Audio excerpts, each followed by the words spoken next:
नमस्कार दोस्तों, जैसा कि आपको पता है यूनियन बजट आ चुका है फॉर द फाइनेंशियल ईयर 2021-22। इसके ऊपर ऑलरेडी आपको लगातार वीडियोस मिलती रहेंगी स्टडी आईक्यू पर। लेकिन यहां पर हमें क्या देखने को मिलता है कि जैसे ही यहां पर बजट अनाउंस किया जा रहा था उसके बाद लगातार जो स्टॉक मार्केट में तेजी है, शायद ही किसी ने एक्सपेक्ट किया था। 5% की तेजी सेंसेक्स में, यहां पर आप देख सकते हो 2315 पॉइंट एक दिन के अंदर। शायद ही किसी ने एक्सपेक्ट किया होगा कि इतनी बड़ी तेजी देखने को मिलेगी। यहां पर आप देख सकते हो कि इवन जब शुरुआत में ही आज सुबह से जब ओपन हुआ था मार्केट तो थोड़ा सा तेजी में ही था, लेकिन जैसे ही आप देखिए यहां पर 11 बजे के बाद जब बजट अनाउंस करना स्टार्ट किया गया, ये नीचे मुड़ने का नाम ही नहीं ले रहा था और करीब 5% की हमें तेजी देखने को मिलती है। तो इस वीडियो में दोस्तों मैं आपको बताऊंगा वो कौन से कारण रहे हैं जिसकी वजह से बजट के दिन यहां पर आपको इतनी बड़ी तेजी देखने को मिल रही है। तो चलिए शुरुआत करते हैं। मैं हूं अंकित अग्रवाल और अपडेट के लिए आप मुझे फॉलो कर सकते हैं इंस्टाग्राम, फेसबुक और ट्विटर पर। मेरे लेक्चर की हर पीडीएफ आपको फेसबुक पर तो मिलेगी, प्लस साथ में आप मेरा टेलीग्राम चैनल ज्वाइन कर सकते हैं by searching Ankit Agarwal official. और अगर आप यूपीएससी की तैयारी कर रहे हैं तो आपके लिए सुनहरा मौका स्टडी आईक्यू लैब आपके लिए स्मार्ट कोर्सेज, जिसके थ्रू आप अपनी प्रिपरेशन और भी ज्यादा अच्छे तरीके से कर सकते हैं। तो यहां पर सबसे पहले देखते हैं दोस्तों हुआ क्या है। तो यूनियन बजट 2021 को आप एक तरह से कह सकते हो थम्स अप दिया गया है स्टॉक मार्केट के द्वारा, क्योंकि सेंसेक्स में 2000 से भी ज्यादा की तेजी और जो निफ्टी होता है, जो नेशनल स्टॉक एक्सचेंज का 50 टॉप कंपनीज होती हैं निफ्टी के अंदर, तो यहां पर भी 14,000 का लेवल इसने काफी अच्छे से क्रॉस कर दिया है। क्योंकि आपने देखा होगा पिछले 5-6 दिनों से जो पूरा स्टॉक मार्केट है उसमें लगातार आपको गिरावट देखने को मिल रही थी। कहीं ना कहीं एक डर था कि किसी प्रकार का कुछ टैक्स तो सरकार नहीं ले आएगी। इन सारी दुविधाओं को दूर करते हुए आज जो तेजी देखने को मिली है शानदार है और एक्सपेक्टेशन है कि शायद इसी के आसपास अब लगातार मार्केट आपको देखने को मिलेगा।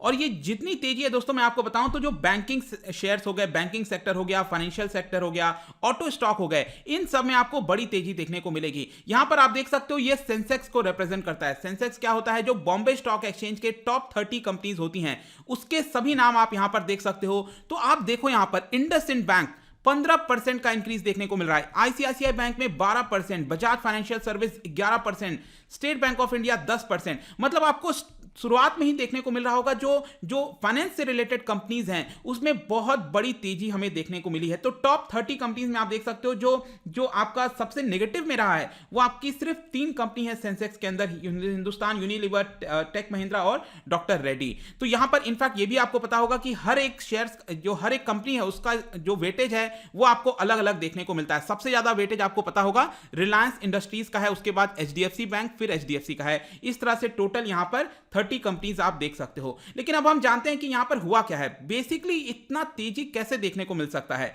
तो सबसे बड़ा कारण दोस्तों यहां पर बताया जा रहा है वो है आपका किसी भी प्रकार का नया टैक्स नहीं आना। कहीं ना कहीं अंदाजा था कि शायद वेल्थ टैक्स आ सकता है, LTCG that is long term capital gain tax, मतलब कि आप कोई कैपिटल रखते हो, जमीन है, सोना है, कुछ भी आपके पास कैपिटल है, 2 साल के बाद उसकी वैल्यू 15% बढ़ जाती है। तो वो जो वैल्यू बढ़ी है, सपोज 1 लाख रुपए आपका वैल्यू बढ़ गया उस चीज का, तो 1 लाख के ऊपर आपको टैक्स देना पड़ता है। तो यहां पर बताया जा रहा था कि एलटीसीजी में शायद थोड़ा सा इंक्रीज किया जा सकता है, लेकिन इसको इंक्रीज नहीं किया गया। इनफैक्ट यहां पर यह बताया जा रहा था कि कोविड सेस आ सकता है, एक नया सेस ला सकती है सरकार, इसके अलावा सरचार्ज लगाया जा सकता है, इनकम टैक्स। ये सारी चीजें नहीं की गई हैं और कहीं ना कहीं ये एक बहुत बड़ा कारण बन जाता है जिसकी वजह से स्टॉक मार्केट इतना तेजी से हमें ऊपर जाते हुए दिख रहा है।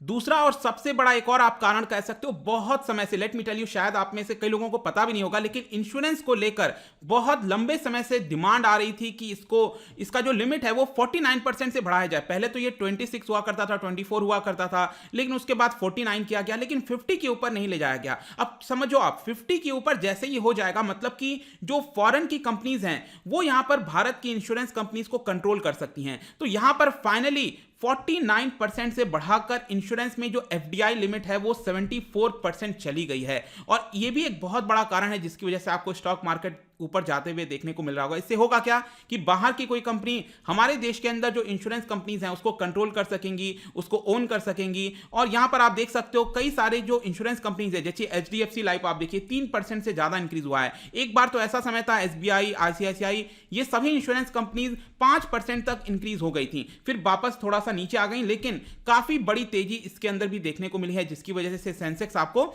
ऊपर जाते हुए देखने को मिलता है। नेक्स्ट दोस्तों यहां पर जो अनाउंसमेंट है वो है आपका डाइवेस्टमेंट को लेकर और recapitalisation of public sector bank. आपको याद होगा यहां पर निर्मला सीतारामन जी ने अनाउंस किया है कि 2 पब्लिक सेक्टर बैंक्स को, जी हां 2 पब्लिक सेक्टर बैंक्स, अब वो कौन होगा वो पूरी तरह से क्लियर पिक्चर नहीं है, लेकिन जो न्यूज आ रही है कि आईडीबीआई बैंक हो सकता है, may be bank of Baroda हो सकता है। तो यहां पर 2 पब्लिक सेक्टर बैंक का स्ट्रैटेजिक डिसइन्वेस्टमेंट होगा। आप ध्यान रखना, डिसइन्वेस्टमेंट नहीं होगा, स्ट्रैटेजिक डिसइन्वेस्टमेंट होगा। मतलब कि सरकार अपना हिस्सा 50% से कम कर लेगी, मतलब जो सरकार का कंट्रोल है उसके ऊपर वो हट जाएगा एक तरह से, ये आप कह सकते हो, जिसकी वजह से यहां पर आप एक कह सकते हैं कि प्राइवेटाइजेशन एक काफी बड़ी मात्रा में लाया जा रहा है। इसके अलावा 20,000 करोड़ रुपए कैपिटल भी डालेगी सरकार पब्लिक सेक्टर बैंकों में। तो यह भी एक काफी बड़ा कारण बताया जा रहा है जिसकी वजह से शेयर मार्केट ऊपर उठा है। इनफैक्ट मैंने आपको पहले ही बताया कि जो फाइनेंशियल से रिलेटेड स्टॉक्स हैं वो ऊपर हैं। आप देख सकते हो ये 12 पब्लिक सेक्टर बैंक हैं, इसमें आपको पता होगा जो मर्जर किया गया है उसके बाद 12 पब्लिक सेक्टर बैंक हैं। आप सभी के यहां पर शेयर प्राइस देखिए, एसबीआई 10% से इंक्रीज हुआ है, bank of Baroda 8%, Canara bank 8%, bank of India 7%। आप देखो सभी पब्लिक सेक्टर बैंक में इंक्रीज है, अगर आप महाराष्ट्र बैंक को बस छोड़ दीजिए। इसके अलावा बाकी के 11 सभी पब्लिक सेक्टर बैंक में बड़ी तेजी देखने को मिल रही है और इसका सबसे बड़ा कारण है कि सरकार फुल फ्लेज में आप कह सकते हो प्राइवेटाइजेशन की तरफ यहां पर बढ़ रही है। नेक्स्ट यहां पर एक और इंपॉर्टेंट मुद्दा है दोस्तों, वो है आपका स्क्रैपेज पॉलिसी का। काफी समय से इंतजार था ऑटो इंडस्ट्रीज को यहां पर कब स्क्रैपेज पॉलिसी आएगी। इसका सिंपल अर्थ है कि जब गाड़ी पुरानी हो जाती है तो पोल्यूशन ज्यादा करने लगती है, तो यहां पर आपको वो स्क्रैप में बेच देना चाहिए, मतलब हटा देना चाहिए और नई गाड़ी खरीदनी चाहिए। तो इस तरह का पॉलिसी लाने की कोशिश की गई है। ऑल्दो मुझे ऐसा लगता है कि शायद ये कोई बड़ा तरीके से नहीं लाया गया है, क्योंकि यहां पर अगर आप देखोगे बोला जा रहा है कि 20 साल के बाद जो प्राइवेट ओनर्स हैं जो गाड़ियों के, उनको 20 साल के बाद फिटनेस टेस्ट कराना पड़ेगा। कमर्शियल जो गाड़ी है, ट्रांसपोर्ट व्हीकल है, उनको 15 साल के बाद कराना पड़ेगा। अब होगा क्या इसकी वजह से कि यहां पर गाड़ी चली जाएगी स्क्रैप में, अगर वो चलने लायक नहीं है, ज्यादा पोल्यूशन कर रही है, आपको सरकार कुछ बेनिफिट देगी। अगर आप अपनी गाड़ी स्क्रैप में बेचते हो और नई गाड़ी खरीदते हो तो सरकार आपके टैक्स को लेकर कई सारी छूट दे सकती है। इसकी वजह से आप सोचो क्या होगा कि यहां पर नई गाड़ी की डिमांड बढ़ेगी और लोग ज्यादा नई गाड़ी खरीदेंगे। इसकी वजह से आप देख सकते हो यहां पर जितने भी ऑटो स्टॉक्स हैं, अशोक लेलैंड 10% का increase, Tata motor 6%, Mahindra and Mahindra 6%, ये सभी में आपको एक बड़ी तेजी देखने को मिलती है। और इसका एक और अर्थ यह भी बताया जा रहा है कि जब यहां पर नई गाड़ी होंगी वो फ्यूल कम कंज्यूम करेंगी। अब जब फ्यूल कम कंज्यूम होगा तो हमारा जो इंपोर्ट का बिल है वो भी कम आएगा और एनवायरमेंट को भी फायदा होगा। तो स्क्रैपेज पॉलिसी भी एक बड़ा कारण बताया जा रहा है जिसकी वजह से यहां पर बढ़ा है मार्केट। इसके अलावा लास्ट में ये एलआईसी का आईपीओ आपको पता होगा, यहां पर सरकार काफी समय से चर्चा कर रही है। इसका भी जो डिसइन्वेस्टमेंट है वो सरकार करने वाली है और ये सबसे बड़ा आईपीओ होने वाला है भारत के अंदर। मतलब कि सरकार को बताया जा रहा है कि स्टार्टिंग में 90,000 करोड़ आ सकते हैं, अलग अलग ट्रेंचेस में बेचेगी। स्टार्टिंग में हो सकता है 10% सरकार अपना डिसइन्वेस्टमेंट करे, फिर 5% और कर दे, टोटल मिलाकर 25%, क्योंकि अभी सरकार के पास 100% हिस्सा है एलआईसी का, इसमें से 25% सरकार बेच सकती है। इसकी वजह से भी मार्केट ऊपर जा रहा है।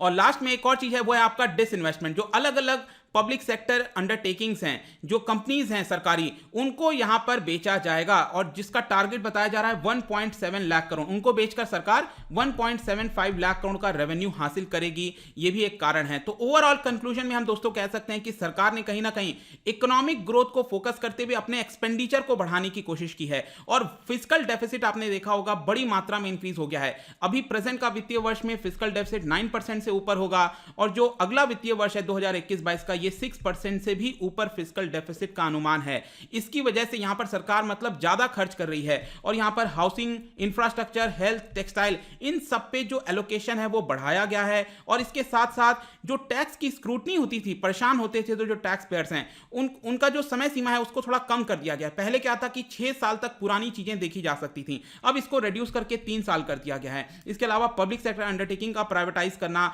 और बैड लोन के लिए यहां पर एक एसेट रिकंस्ट्रक्शन कंपनी बनाई जाएगी, जिसको लेकर यहां पर जो हम कहते हैं ना एनपीए, नॉन परफॉर्मिंग एसेट, उसकी समस्या भी कम हो जाएगी। इन सब चीज के कारण दोस्तों यहां पर सेंसेक्स 2000 से भी पॉइंट से भी ज्यादा यहां पर बढ़ते हुए आपको देखने को मिल रहा है। जाने से पहले यहां पर मैं आपके लिए क्वेश्चन लेकर आया हूं, आपको बताना है एफआरबीएम एक्ट के बारे में। क्या आपको पता है? Fiscal responsibility and budget management. 2 statement है इससे रिलेटेड, बताइए कौन सा करेक्ट होगा। इसका जो राइट आंसर है मैं हमेशा की तरह अपने इंस्टाग्राम पर तो डालूंगा ही, अगर आप इंस्टा पे नहीं हो कोई बात नहीं, टेलीग्राम से आप ले सकते हैं। मैं कई सारे एमसीक्यूज यहां पर डालता रहता हूं स्टोरीज के फॉर्म में, आप जाकर प्ले कर सकते हो। अगर आप मुझसे इकोनॉमी पढ़ना चाहते हैं, कोई भी कोर्स परचेज करना चाहते हैं, स्टडी IQ ऐप पर जा सकते हैं। आई होप की वीडियो आपको पसंद आया होगा। मिलता हूं आपसे next time. Till then, thank you very much, see you soon.